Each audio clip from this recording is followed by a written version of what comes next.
صلی اللہ علیہ وسلم دنیا سے تشریف لے گئے، لیکن آپ لوگوں کو اپنے علم کا وارث بنا گئے۔ العلماء ورثۃ الانبیاء۔ تھا کیا اس کے اندر جس کا وارث بنا گئے؟ اس کے لیے سورہ آل عمران کی آیت 164 کی اللہ نے تلاوت کی توفیق عطا فرمائی، جس میں خود اللہ تعالیٰ نے بتایا کہ آخری نبی حضرت محمد رسول اللہ صلی اللہ علیہ وسلم کو بھیجنے کا مقصد کیا ہے، اور وہ بھیجنے کے جو 4 مقصد اللہ نے خود بتائے، آج ہر امتی پر اور خاص طور پر آپ علماء پر لازم ہے کہ ان 4 مقاصد کو پورا کیجیے گا۔ اور خاص طور پر آپ حضرات اب گھروں کو جا رہے ہیں، کل آخری پر چاہے اللہ تعالیٰ سب کو کامیابیاں عطا فرمائے، اور گھروں میں جا کر جو وقت آپ کا گزرے گا، کچھ ساتھی انشاءاللہ دعوت کے راستے میں چلے جائیں گے، کچھ دورہ تفسیر وغیرہ میں وقت کہیں گزاریں گے، کچھ اپنے گھروں میں وقت گزاریں گے۔ آپ حضرات سے التماس ہے کہ اس آیت کو ضرور ساتھ ذہن میں رکھ لیجیے گا کہ آخری نبی حضرت محمد رسول اللہ صلی اللہ علیہ وسلم کو جو اللہ تعالیٰ نے 4 ذمہ داریاں دے کر بھیجا، وہ آپ نے 4 ذمہ داریاں ان چھٹیوں میں بھی پورا کرنے کی کوشش کرنی ہے۔ نمبر 1 کہ اللہ تعالیٰ نے اس لیے بھیجا آخری نبی صلی اللہ علیہ وسلم کو کہ یتلو علیہم آیاتہ، تاکہ وہ اللہ کی آیات تلاوت کریں۔ لہذا آپ چھٹیوں میں بھی اور زندگی بھر اس کی پابندی کیجیے گا کہ روزانہ قرآن مجید کی تلاوت، اگر سہولت سے ہو سکے 20 منٹ 25 منٹ لگا کریں گے روزانہ، تو تاریخ کے اعتبار سے ہر مہینے کی تاریخ کے اعتبار سے 1 پارہ روزانہ تلاوت کر لیجئے قرآن مجید دیکھ کر، زبانی جتنا بھی دہرائیں ضرور دہرائیں، دیکھ کر پڑھ لیجئے۔ آپ نے وہ حدیث پڑھی کہ نبی صلی اللہ علیہ وسلم نے ارشاد فرمایا جو زبانی پڑھتا ہے اس کو 1 درجے ثواب ہوتا ہے، جو دیکھ کر قرآن پڑھتا ہے اس کو 2 درجے ثواب ملتا ہے۔ 1 پارہ تاریخ کے اعتبار سے، یکم شعبان ہے تو پہلا پارہ، 5 شعبان ہے 5واں پارہ، 15 شعبان ہے تو 15واں پارہ۔ اس سے ہوگا کیا؟ ایک تو ناغہ نہیں ہوگا، اور دوسرا یہ کہ ضروری نہیں کہ آپ حافظ ہو، آپ دیکھ کر پڑھ سکتے ہیں، ناظرہ پڑھ سکتے ہیں۔ آپ قرآن مجید پڑھیے اتنی اونچی آواز سے کہ خود کو آواز سنائی دے، اور 1 پارہ جب تاریخ کے اعتبار سے پڑھیں گے تو ہر مہینے میں اللہ 1 قرآن مجید پورا پڑھنے کی توفیق دے گا۔ اور اس سے ہوتا کیا ہے؟ نبی کریم صلی اللہ علیہ وسلم نے ارشاد فرمایا کہ قرآن مجید کی آپ تلاوت کریں گے، آپ کی اپنی زندگی پر اس کے اثرات ظاہر ہوں گے۔ بہت سے ساتھی کہتے ہیں ہم جب جامعہ کے ماحول میں تھے پورا سال تو نمازیں بھی پڑھتے تھے، تکبیر اولیٰ کے ساتھ شریک ہوتے تھے، اب مسجد میں نہیں جا سکتے، اب نمازیں قضا ہو رہی ہیں، اب ہمارا وہ حال نہیں ہے۔ اس کا علاج بھی تلاوت کلام پاک میں ہے، اس کی تلاوت میں، اس لیے کہ نبی صلی اللہ علیہ وسلم نے فرمایا ان القلوب تصدع کما یصدع الحدید بالماء، دلوں کو اس طرح زنگ لگ جاتا ہے جیسے لوہے کو پانی سے زنگ لگ جاتا ہے۔ قال وما جلاؤها یا رسول اللہ، ہم اس کو کیسے صاف کریں؟ فرمایا بتلاوت القرآن وکثرت ذکر الموت، قرآن حکیم کی تلاوت کر کے، موت کو زیادہ یاد کر کے۔ پابندی سے قرآن مجید کی تلاوت کیجیے، اگر 1 پارہ نہیں کر سکتے کسی وجہ سے رہ جائے، 5 منٹ قرآن مجید دیکھ کر تلاوت کیجیے، ناغہ نہ کیجیے۔ یہ ایک دم میں 1 پارے سے 5 منٹ پہ کیوں آیا؟ اس کی وجہ بھی حدیث ہے کہ نبی صلی اللہ علیہ وسلم نے فرمایا، اب آپ نے چھٹیوں میں یہ ذہن میں رکھنا ہے، یہ وجہ حدیث بھی ذہن میں رکھنی ہے، خیر الاعمال ادومها وان قل، بہترین عمل وہ ہے جو پابندی سے کیا جائے اگرچہ تھوڑا، ناغہ نہ، جہاں ناغہ ہوا وہاں نحوست شروع ہو جائے گی، جہاں نماز کا ناغہ ہوا وہاں نحوست، جہاں تلاوت کا ناغہ ہوا وہاں نحوست شروع ہو جائے گی، سستی شروع ہو جائے گی۔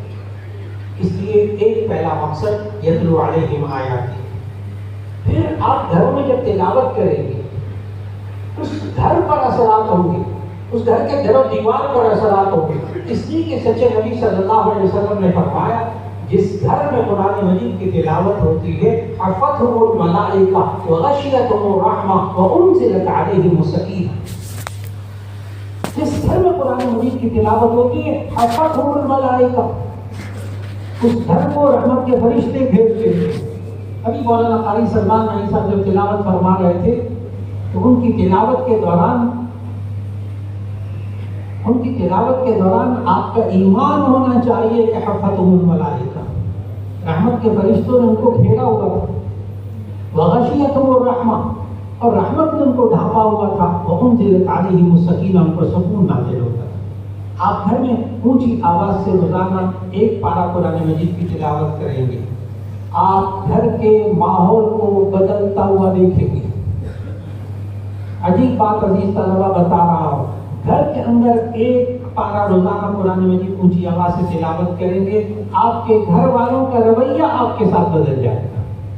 کر کے دیکھیں، اس لیے کہ اللہ نے کہا کہ اس گھر پر پھر رحمت اللہ ڈھانپ لے گی، اس گھر میں سکون ہوتا ہے، آپ کی تلاوت کی وجہ سے گھر والے سکون محسوس کریں گے گھر میں۔ اور اگر تلاوت نہیں ہوگی، نماز وقت پہ نہیں ہوگی، بد زبانی ہوگی، خلا ہوگا، جھگڑا، غصہ، اور پھر اپنے مزاج کے مطابق اللہ اور اس کے رسول صلی اللہ علیہ وسلم کے احکامات ٹوٹ رہے ہیں، آپ کے جانے سے، آپ کے گھر میں جانے سے اس گھر میں بے سکونی شروع ہو جائے۔ کبھی کبھی کہہ بھی دیتے ہیں ماں باپ، یہ پڑھ کے آئے ہو، یہ تمہارے استادوں نے سکھایا، بس یہ جب جملہ سنیں نا، یہ تمہارے استادوں نے سکھایا، یہ تم پڑھ کر آئے ہو، بس یوں ہی آپ کو یہ بات سننے کو ملے کہ خطرے کی گھنٹی، خطرے کی گھنٹی ہے، اب کچھ ہوگا، تمہارا کچھ غلط ہو رہا ہے، اس کو ٹھیک کرنے کی کوشش کیجیے۔ نمبر 1 تلاوت کلام پاک، پابندی کے ساتھ۔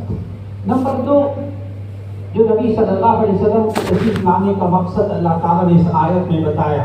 نمبر 2 مقصد یتلو علیہم آیاتہ کے بعد ویزکیہم، ان کے نفوس کو پاکیزہ بنانا،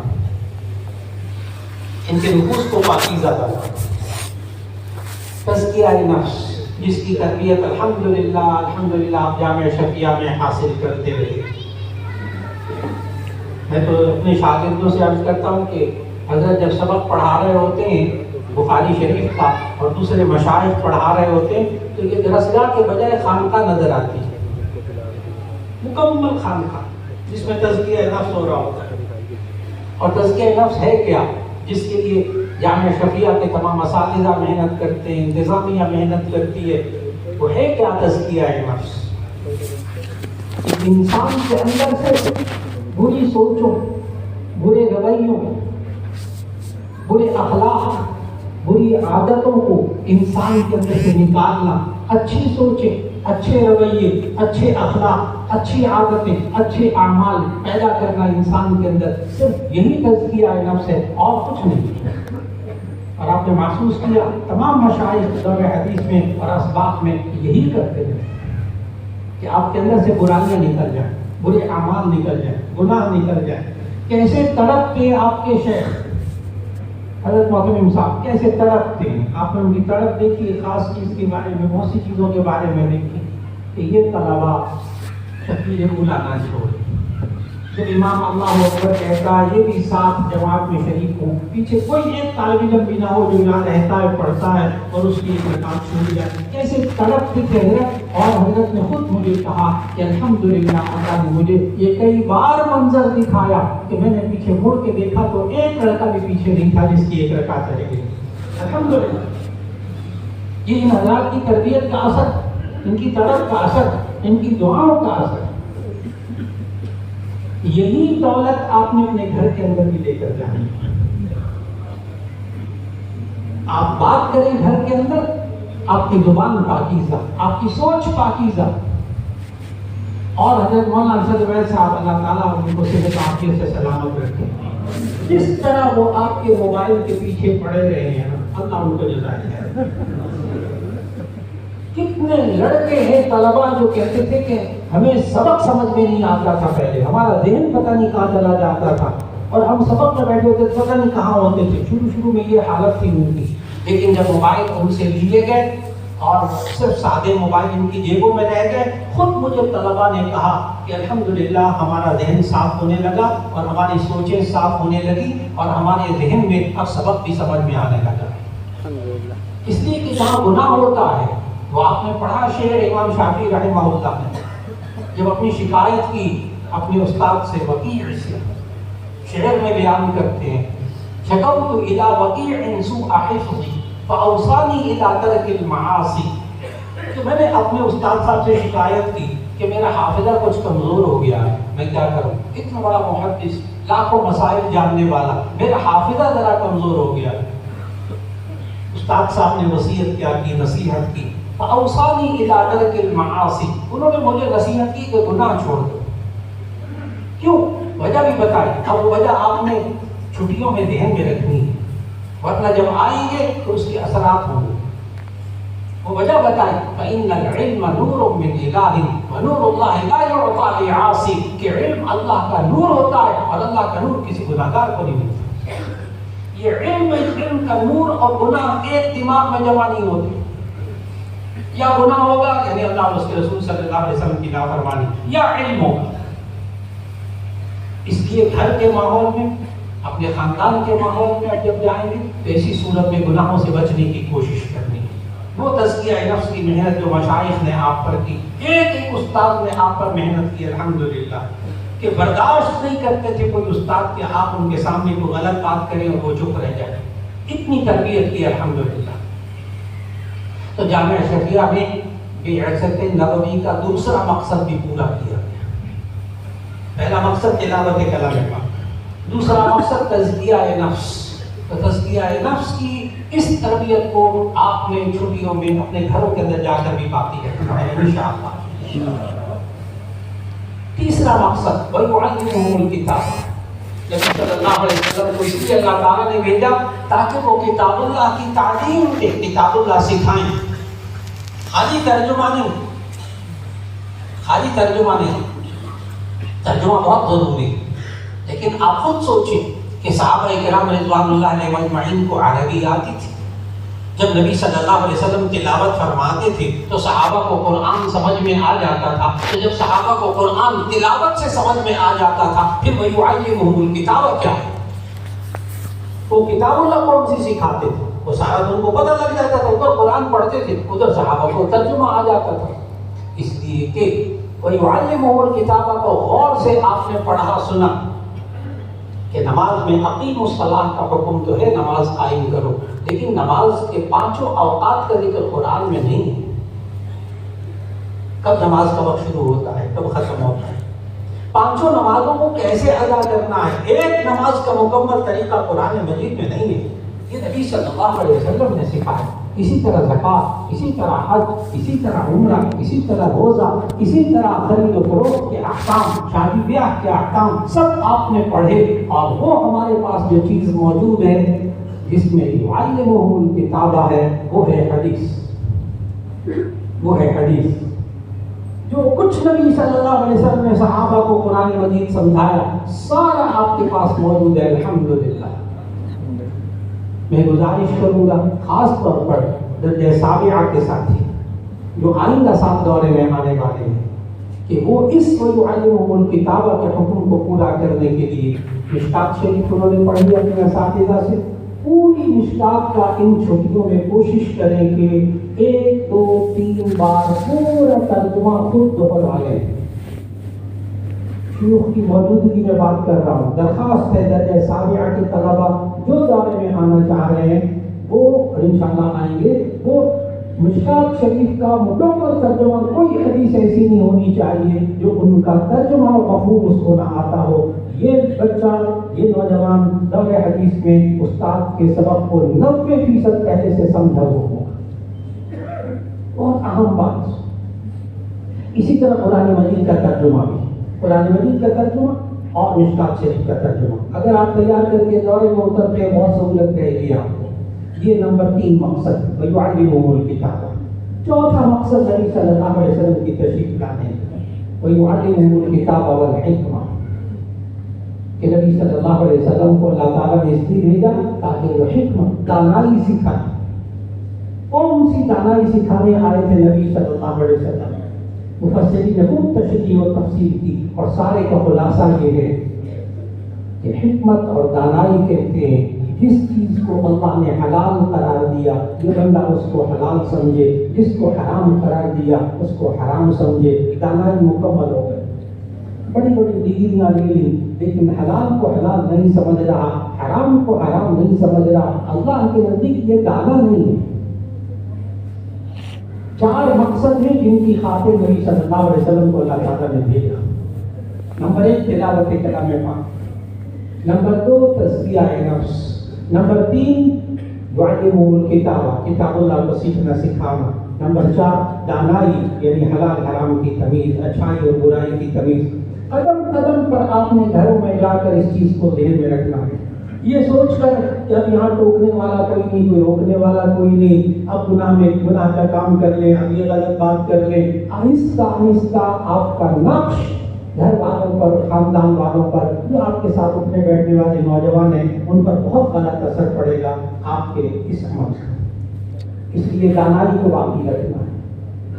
اور اس کے ساتھ ساتھ التماس کروں گا کہ جتنا ہو سکے اپنے آپ کو گناہوں سے بچانا ہے، جتنا ہو سکے کہ فرض میں کوئی کوتاہی نہ ہو، فرائض میں کوئی کوتاہی نہ ہو، سنت و واجبات میں کوتاہی نہ ہو، خاص طور پر سنت مؤکدہ، خاص طور پر سنت مؤکدہ اور سنت غیر مؤکدہ بھی کا اہتمام ہوتا رہے.